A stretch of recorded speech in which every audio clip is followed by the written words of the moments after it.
Hi, I'm Gloria Jackson-Nefertiti, and welcome to Autism and Consent. I'm going to start out sharing my screen.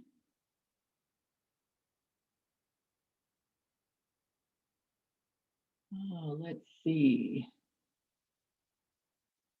Okay, I'll get into the slideshow mode.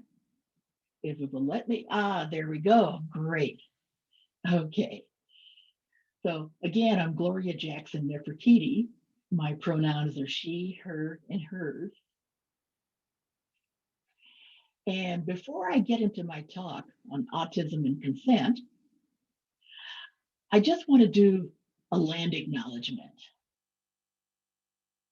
I would like to acknowledge that I am on the traditional land of the first people of Seattle, the Duwamish people, past and present, and honor with gratitude the land itself and the Duwamish tribe.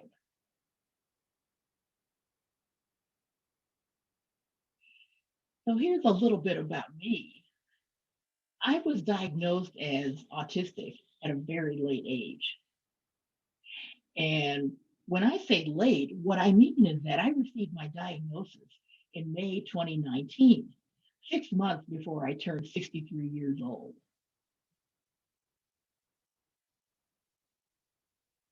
One benefit, though, of receiving a late diagnosis, at least for me, is that it just awakened in me this desire, this hunger to learn more about autism and what it means to be on the spectrum.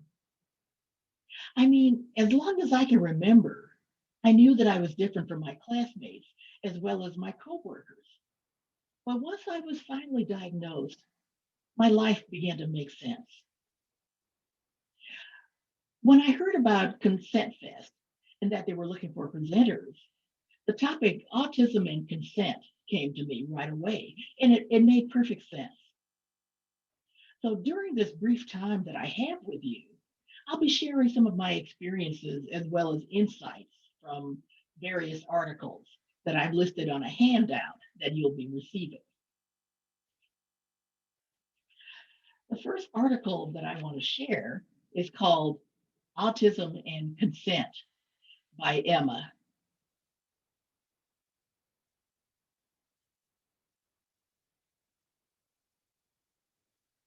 Okay, if it will cooperate. There we go. Autism and Consent by Emma with undercoverautism.org. And what Emma says here is very insightful. Autistic people are frequently infantilized, or they're made to seem like infants or children. Disabled people are often thought of as non-sexual beings. Social situations can be tricky to navigate because of all the sensory processing, unwritten rules, and complex protocols that others seem to intuitively know, but we don't. This all adds up to put autistic people at a disadvantage when making choices. We have the same rights to make mistakes as anyone else, but we need to be on an even playing field. And here are some more slides that I want to go to. This is the article called When You Have Autism, Consent and Communication During Sex is Even More Complicated. Vague flirting and the expectation to read your body language is more likely to stress me out than turn me on. By Ellen Jones. This is another article that is on the handout. Actually, all of the articles that I touch on during this talk are on your handout. And this is from the Huffington Post, UK. So little has been written on autistic people and how we have sex, even by autistic people ourselves. that you might be fooled into thinking we were not doing it at all. That's because autistic folks, like many disabled people, are seen as wholly non sexual.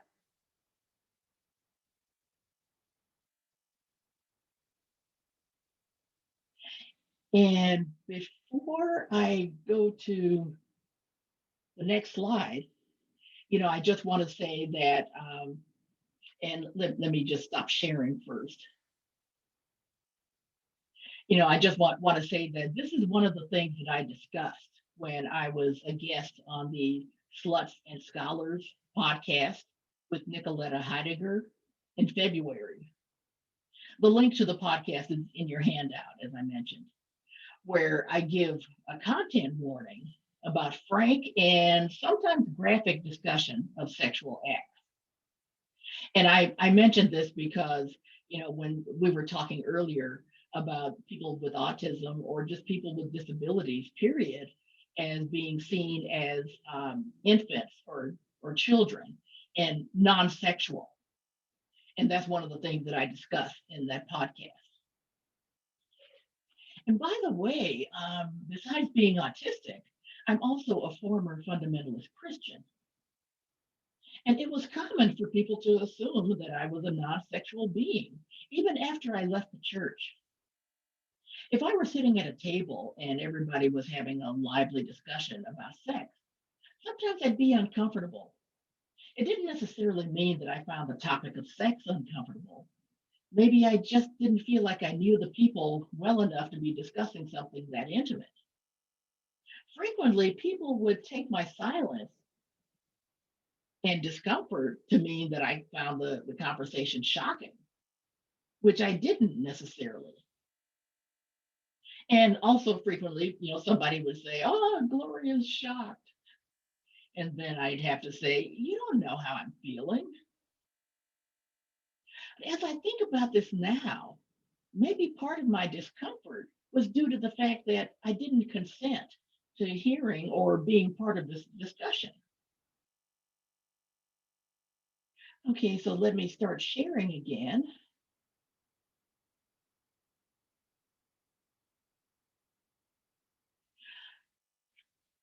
And this article is from Autism Spectrum Academy, called Consent Isn't Just About Sex, by Lauren Snow of Autism Spectrum Academy. And it's not just an article, but it's also a YouTube video.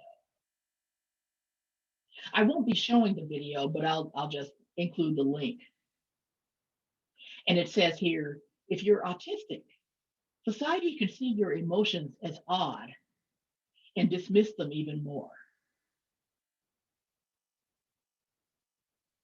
And what does consent mean for autistic people? If you constantly have your feelings and desires dismissed and your emotions invalidated, you may be less likely to express desires, feel forced to agree, not share your desires and feelings altogether, feel your views are unimportant, have a low self-esteem, have poor personal boundaries, and not respect others' feelings, desires, and or consent.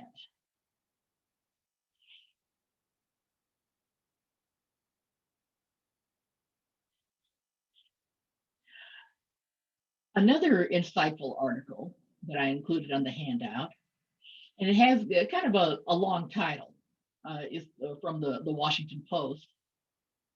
The title is Autistic Men Don't Always Understand Consent. We need to teach them. Better lessons would help everyone learn sexuality. And it goes on to say, consent is, of course, a mandatory part of any kind of intimate interaction. Any activity conducted without consent is and should be considered a violation.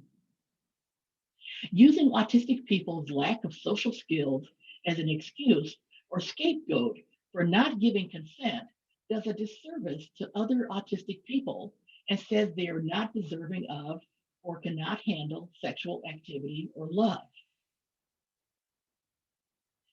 Go on to the next slide. When I come across stories about people being sexually aggressive, people who then say, oh, I have Asperger's, it's frustrating because autistics are far, far more likely to be victims of abuse than abusers, said M. Kelter, an autistic blogger who writes under that pseudonym at theinvisiblestrings.com. Pinning violations like this on the spectrum just serves to stigmatize autistics and normalize sexual abuse. Continuing on the next slide. Being understanding about the limits of autism is important to ensure that we have fulfilling sex lives and relationships. Similarly, teaching about consent is important, not just so that autistic people respect others, but also to protect them from being taken advantage of.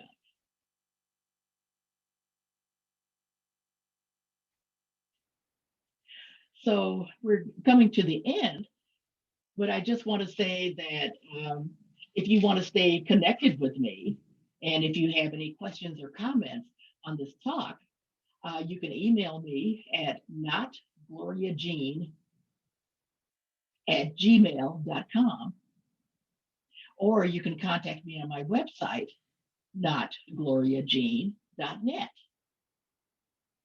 You're also welcome to follow me on Facebook and Instagram. And on Facebook, I'm Gloria Jackson-Nefertiti. It's all one word. On Instagram, I'm at Gloria Jackson-Nefertiti. Again, all one word.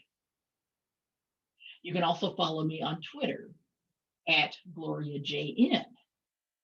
Now, let me just say real quick that the reason why I came up with not Gloria Jean is because when people would see my Twitter handle, Gloria JN, they would assume that the JN was short for Jean, when really it's the initials of my last name, Jackson-Nefertiti. And so when they greet me, they say, hey, Gloria Jean. And I'd have to say, no, I'm not Gloria Jean. So, but anyway, I'm going to stop sharing here. And I just want to thank you for taking this time with me. I really wish that I had more time because there was so much to say. But thank you again, and I hope you enjoy the conference. Bye-bye.